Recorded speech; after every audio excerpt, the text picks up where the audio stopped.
Welcome back to Capitol Tonight. I'm Tim Boehm. It's been a busy few weeks at the General Assembly with summer recess fast approaching, potentially. Along with the potentially highly anticipated budget, there's also a push to get bills across the finish line. That includes multiple pieces of legislation from Republican State Representative Alan Cheshire, who represents Nash County.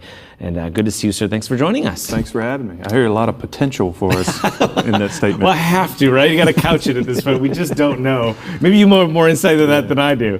All right, let's talk about a couple bills that you're working on. This digital assets and stablecoin. This is a fascinating bill to me because we were just talking off camera about things that are very complicated. Yeah. What would this do, and what are the chances of it getting across the finish line? I think the chances are high, so we'll start there first. I think it's supported on both sides of the aisle and in both chambers. So I think the chances of it, getting across the finish line is pretty good.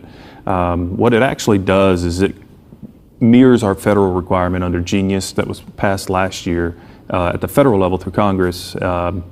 It allows our state chartered banks to participate in an industry that the federal charter banks are already participating in, and that is the custody of digital assets. And then we're implementing stablecoin for payments.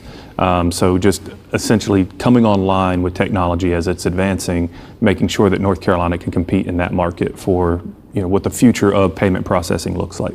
Yeah, how difficult is this to get an entire body to understand and then get it through and the consequences of those decisions? Because it is the Wild West in some ways still. Yeah, and so, that was the whole goal, is to take this market out of the Wild West. And I'm not a fan of regulation in any form. Since I've been in the building, I've tried to deregulate more than regulate.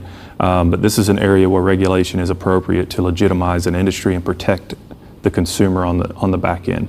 And so I think this is one of the more complicated issues that I've taken up since I've been in the building. And it's funny because in every committee that we presented in, someone was asking me, what is a Bitcoin? What is a blockchain? How do I build one? Where do I get a wallet? And I'm like, I cannot provide financial advice, guys. That's not what this is. But it's definitely something interesting because you have people who've been in that building doing finances and the financial industry legislation for the last 20 years, and This is a completely novel concept. Yeah, every time I've done podcasts in cryptocurrency, and I'm still not sure I understand it after doing 45 minutes on it with experts. It's wild. All right, so the other one, the Dominic Moody Act. Tell us about that and where that is sit right now too. So both of these currently sit with the Senate for concurrent. Well, the Dominic Moody sits for concurrence. The blockchain is just there as a normal bill that's been passed from one chamber to the other. And with the Dominic Moody Act, the whole goal, we went and we did Crystal's Law a few years ago after a young lady in Nash County was tragically killed by her grandmother, that gave DHHS and DSS some additional authority after a tragedy occurred. And what we're trying to do with this bill is allow intervention prior to a fatality. And so you'll see us just taking those steps back and making sure that we have the ability to check on kids and make sure they're safe when they're in the custody of a family member or foster care. And that's what this bill does. The ultimate goal is to make sure that children are safe. And if there's a pattern or potential pattern of mistreatment, that there's a higher level team that's going to review that case and make sure the right decisions are being made.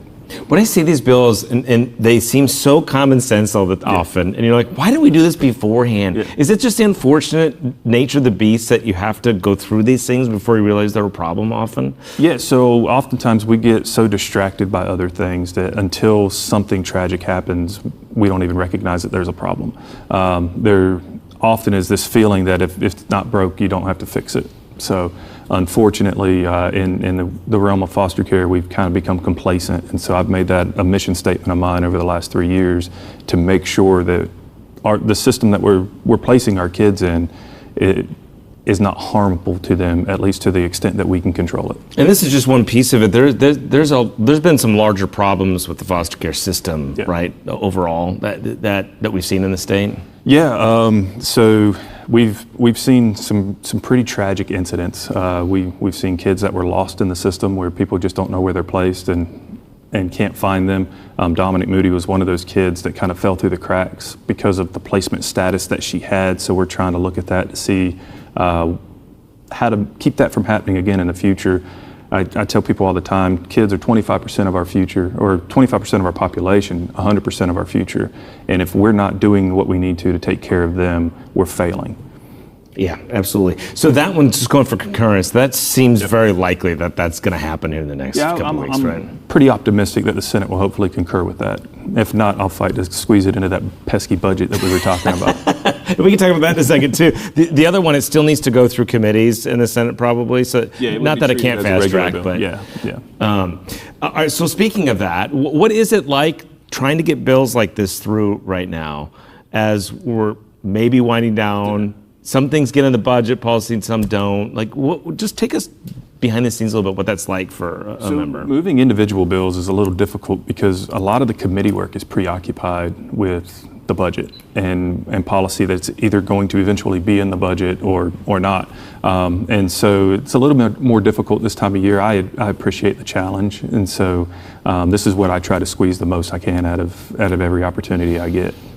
Are you still confident a budget's going to happen? I am. Because you didn't ask when. Yeah, I won't push you through that. I know that's an unfair question if I've ever heard one. All right, thanks for these updates. We'll look forward to it and keep us posted on how these things do moving forward. Thanks for having me. I appreciate it.